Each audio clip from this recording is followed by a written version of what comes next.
Okay, so the contest, I have solved all 4 problems, so let's quickly go through them. So in the first problem, we are given an array, nums, and 2 players are playing this game. So, and they are switching their turns based on some conditions, and whose player turn it is, it will gain nums of 5 points. So we have to tell the difference between their scores. Mm, So, for example, in this game, uh, for the first player starts, so it takes 2, it takes 4, it takes 2.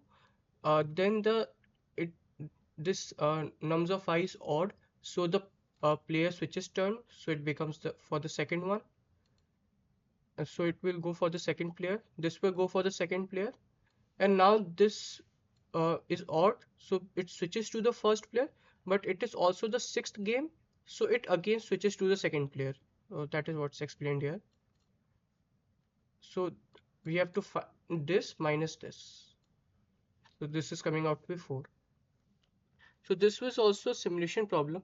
Instead of scoring the sums different, we can just score a parity like 1 and minus 1, whether to add it in or subtract it based on the first or second player, and store it in the answer directly.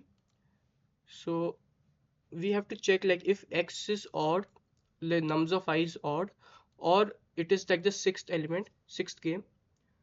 Uh, to like since we have a zero based index array, so we can have this condition I mod 6 equal to 5. If either of these condition are true, like if both of them are true, then it will be reverted back to the same thing. If either only one of them is true, then we will swap the player. So I have used a XOR here. If in case both are true, then we'll not do anything. And if only one is true, then we'll switch 1 to minus 1. That means if we were adding the answer before, now we'll subtract it for the other player. So this is problem 1. Problem 2.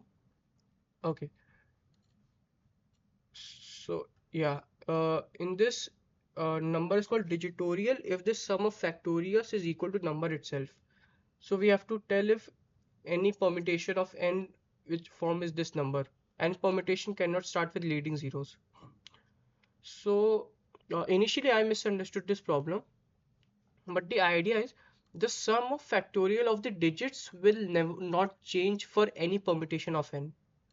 Like even if we rearrange the numbers, since it is the sum, it will not change. So we can first find that sum and then check if the sum is like a permutation of n. If we can rearrange n to get sum, and just to check that, we can find the frequency of both of them, the frequency of digits, and check if they are equal. Yeah, so that's problem 2. Problem 3. Okay. So we are given 2 binary strings S and T. We can rearrange T into any of its permutation, and we want to maximize S XOR T at every place. If we consider this string as an integer, then it should be the maximum XOR possible. So the idea is we try to maximize the XOR by taking the opposite bit. So if we take this S, here it is 0, so we will try to take T as 1 this at this position. If we have 1, we will place it. If and similarly at this 1, we will try to take a 0 so that the XOR is 1. We have a 0 here, so we take it. At this place we don't have a 0, so we have to take 1, so the XOR here will be 0. So idea is to set the most significant bits as much as possible. So that's what I've done here. If we take the frequency of each character in T, because the order doesn't matter, and then in our answer S, for each character C, we see if the frequency of C is or 1. Like C here is 0 or 1. If C is or 1's frequency is greater than equal to 1, then we will reduce it by 1 and place it. So we will get a XOR as 1. This is the XOR we are returning here. And if it is not possible, then we will have to take the same character, in which case the XOR is 0. So this is the idea for third problem. For problem 4, one second. Right. For problem 4, we are given an array nums and an integer k. We start with 1 and we can either multiply this value by nums of I or divide it. Here division is not integer division as I say. We have to give the fraction itself, or we don't take nums of I anyway. And after this we have to tell if it is equal to k, if the value, number of ways to take this. Like in this, if k equal to 6, we can multiply it by 2 and 3 to get 6, or we can multiply it by this 3 and this 2. Like these two are different indices, so these are distinct sequence to get 6. Similarly here, if here it is given the operations, like if we take this 4, we divide it by 6, then we multiply it by 3, so it is 12 by 6 equal to 2, or we can just take 6 and 3.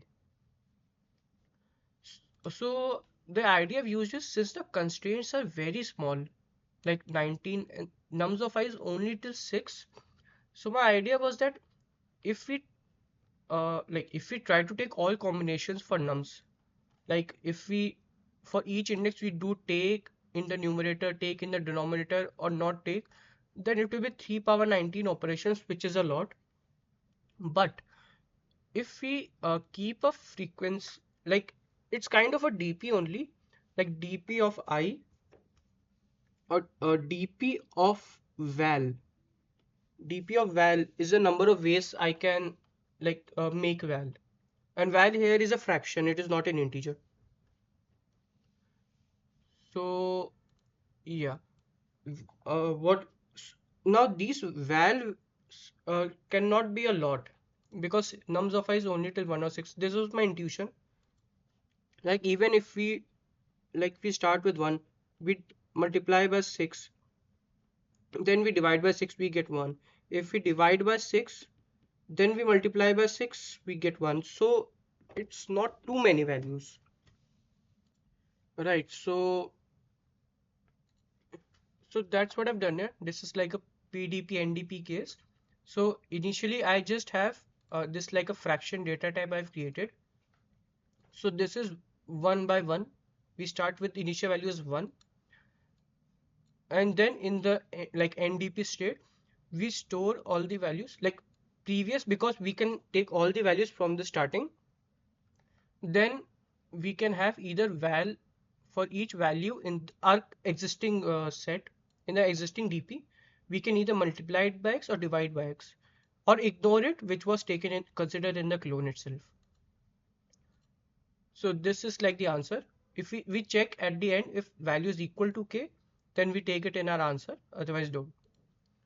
So this is my solution. Luckily I have created this fraction template some time ago, so I was able to use it. Yeah, so that's it from my side.